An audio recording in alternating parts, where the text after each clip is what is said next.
Les concerts de Lancy vous proposent un week-end exceptionnel, un week-end en deux temps, les 18 et 19 mars prochains.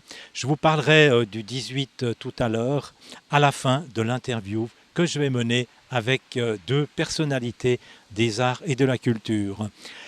C'est un véritable défi que les concerts de Nancy se sont mis en organisant un concert-spectacle qui est le fruit d'une rencontre que j'ai faite l'été dernier dans le métro à Paris et qui m'a conduit à faire la connaissance d'un acteur et comédien français, parisien de surcroît, que l'on retrouve régulièrement sur les scènes du théâtre du Krutli à Genève, du théâtre de Vidy à Lausanne, et puis aussi sur beaucoup de scènes françaises et européennes, parce qu'il est amené à faire de nombreuses tournées.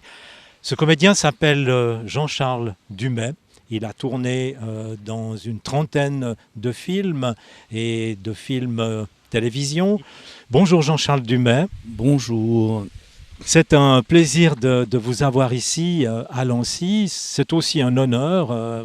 En lisant votre curriculum vitae, vous avez un palmarès assez impressionnant. Hein. Je l'ai dit, une trentaine de films et de séries télévisées, et puis de nombreuses pièces de théâtre. Je ne vais pas les citer tous, mais cette rencontre que nous avons faite dans le métro a changé ma manière de voir et d'appréhender la poésie.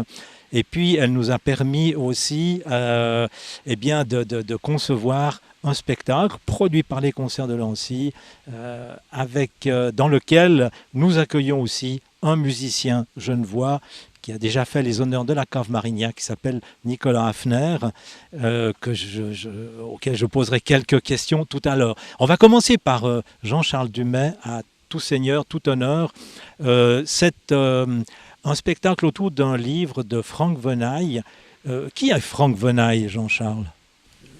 Alors Franck Venaille, c'est un poète français qui a 70 ans, 75 ans plutôt, qui a beaucoup travaillé pour France Culture, qui a été éditeur, qui a été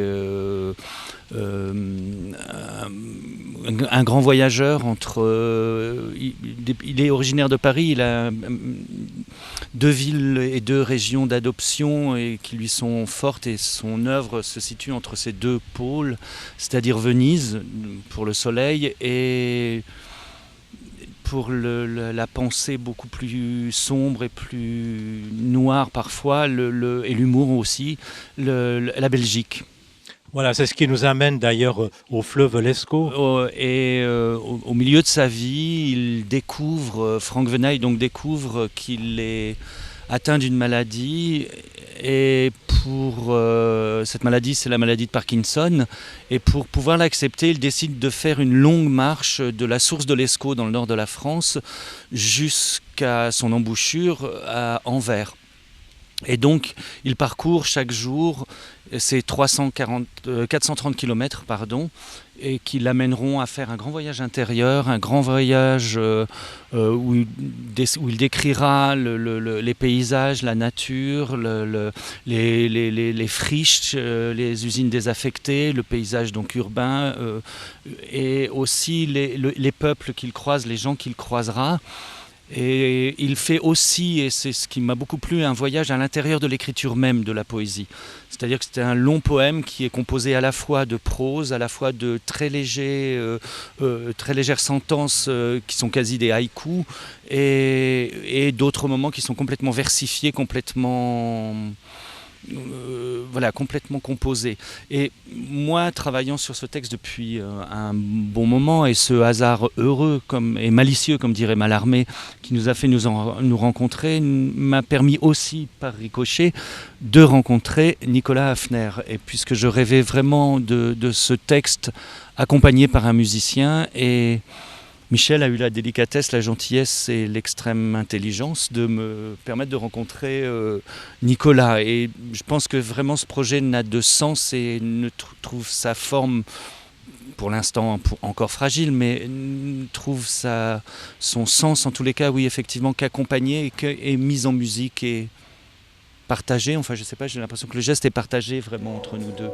De glisser, au lieu de galoper, de marcher, de hennir. J'avais la face animale et humaine de l'énigme. Pas du sphinx, non, pas de l'homme aux yeux crevés, mais Bruant, Buse, Brêmes et Gardon, Loriot, celle de l'humanité blessée, meurtrie, repliée sur soi comme une figure de tombeau. J'ai eu, j'eus, cette noble énigme sur laquelle métaphoriquement à bord du cargo Baptaille, je m'interrogeais. Voilà. Jean-Charles Dumay, comment fait-on pour pénétrer dans un texte aussi fort et aussi dense que La descente de l'Escaut?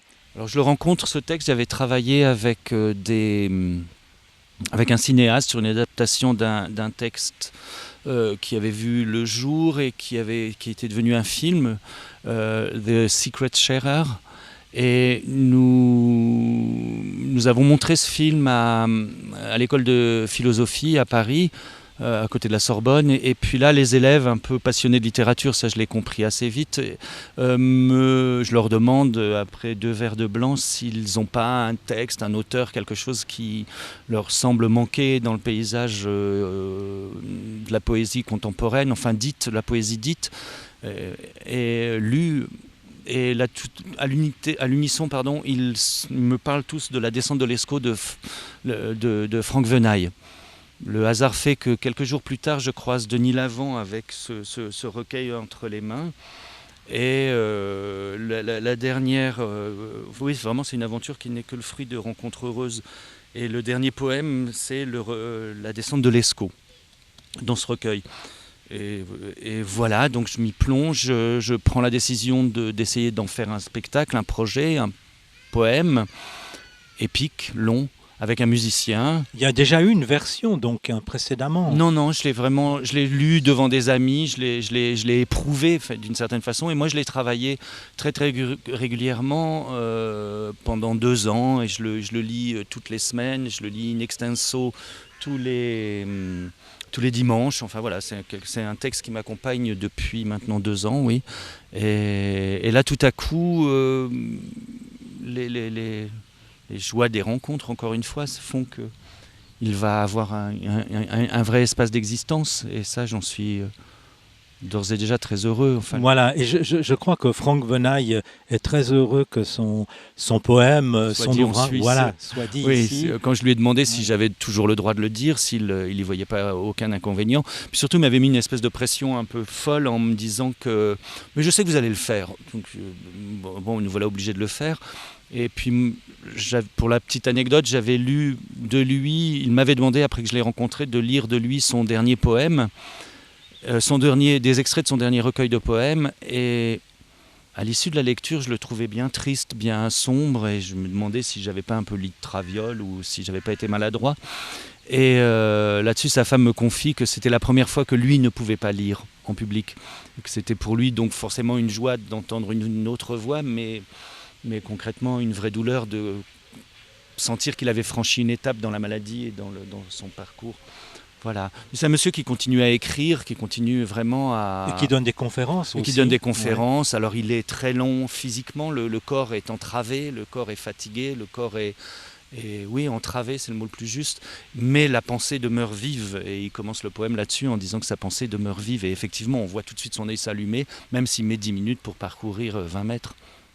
Voilà, et le travail avec Nicolas Hafner, qui est très important et qui, lui, s'est fait de manière très très naturelle. J'ai assisté aux premières répétitions et j'ai trouvé que tous les deux vous entriez de manière absolument extraordinaire dans le texte et vous complétez très bien. D'ailleurs, Nicolas Hafner, vous avez déjà accompagné des spectacles poétiques, du théâtre, notamment, je me souviens de certaines pièces avec Richard Vachou, et vous êtes vraiment dans votre élément ici. Oui, effectivement. Alors, c'est gentil de rendre hommage à notre cher Richard Vachou, disparu bien trop tôt, avec lequel, effectivement, j'ai beaucoup créé de spectacles. Il appelait ça de la poésie musicale, où il faisait connaître à un public assez large un peu de poésie contemporaine, beaucoup de poésie classique et toujours entremêlé de musique, d'improvisation. Je me souviens de spectacles au Théâtre de l'Orangerie. Ah oui, il y avait le Théâtre de l'Orangerie, absolument, des magnifiques théâtres poétiques de l'été, voilà, avec Richard Vachou et un certain nombre d'autres metteurs en scène avec qui j'ai travaillé. J'aime beaucoup cette formule d'accompagnement des mots. Moi, je suis avant tout un pianiste accompagnateur de chant, de gens qui chantent, de chorales, d'artistes. Mais j'aime beaucoup aussi, comme j'aime à le dire, dérouler le tapis rouge sous les mots. C'est pour ça que j'aime aussi accompagner les images. J'ai beaucoup de plaisir à accompagner des films muets, que ce soit au piano ou sur l'orgue de cinéma Wurlitzer qu'on a la chance d'avoir ici à Genève. Et donc, cet accompagnement des mots, c'est dérouler un tapis rouge pour amplifier en fait l'émotion et les sentiments des mots. Et donc avec Jean-Charles, ça se passe très naturellement puisque le texte est magnifique, le texte est rempli d'images, de métaphores qui, moi, me donnent des accroches pour servir de base à l'improvisation. Et elles sont déjà, ces métaphores, amplifiées par le talent d'orateur et de lecteur de Jean-Charles. Et moi, je me pose là au travers en essayant de souligner, de mettre en valeur à ma manière tel ou tel point du texte, tel ou tel mot, souligner aussi un certain nombre d'aspects rythmiques, parce que c'est un texte qui est vraiment très intéressant à de multiples niveaux. C'est un texte qui respire. Ah oui, c'est un texte fort, c'est un texte qui a une continuité, puisqu'on descend le fleuve, donc il commence par la source pour arriver dans la mer. C'est un texte qui englobe un certain nombre de notions, la notion de solitude, la notion de souffrance, la notion de maladie. On voit passer des personnages, on visite des lieux. Donc encore une fois, tout ça, ce sont des accroches pour l'improvisation. Il cite d'ailleurs un certain nombre, enfin 2 lits de Schubert, romantique, un livre de Schubert romantique absolument assez connu, donc on fera entendre évidemment lors de la séance de dimanche. Et puis il y a aussi un aspect rythmique. Vonaille joue beaucoup avec les mots. Il répète des mots, il accentue des mots, il y a des répétitions de syllabes, il y a beaucoup de jeux sur des consonnes, des voyelles. Il découpe ses phrases en fragments. Et donc, encore une fois, je m'appuie là-dessus aussi pour apporter un aspect rythmique. Donc, tous ces éléments extrêmement riches fait que finalement, ça porte mes improvisations qui sont, somme toute, toujours assez différentes. Oui, voilà. Donc, s'il y avait plusieurs spectacles, il y aurait chaque fois un spectacle différent, avec le même esprit, avec les mêmes acteurs, les mêmes musiciens, mais toujours différent, puisque dans le fond, il n'y a qu'une partition, c'est celle de Schubert. C'est celle du texte, c'est celle de Schubert. Donc, on peut que inviter le public à venir dimanche, puisque c'est une création de la lecture de ce texte avec la musique, mais en même temps, dimanche, il se passera des choses qui ne se sont jamais passées et qu'on espère absolument inoubliables. Voilà, c'est donc le prétexte pour venir. Vous l'avez compris, c'est un spectacle hors du commun que les concerts de Nancy vous proposent. Je vous répète la date, c'est le dimanche 19 mars, ce dimanche à 17h, dans la cave Marignac. Nous aurons même pour l'occasion un technicien du théâtre de Vidy qui va faire les lumières. Et puis, il y aura aussi des projections vidéo. Mais on ne va pas trop déflorer le sujet. Et puis, je vous avais promis de vous parler du concert de samedi. En fait, c'est un concert double avec les étudiants en master de la Haute École de musique de Lausanne, avec tout d'abord le HMU Guitare Trio, accompagné d'un batteur, qui va reprendre les grandes lignes du répertoire de la guitare jazz. Et puis, le deuxième ensemble, c'est un quintet qui va improviser sur des projections de films courts-métrages et d'extraits de films longs-métrages. Là aussi, ça promet beaucoup de curiosité et je vous convie à venir ce samedi, le 18 mars, à 20h30 à la Cave Marignac.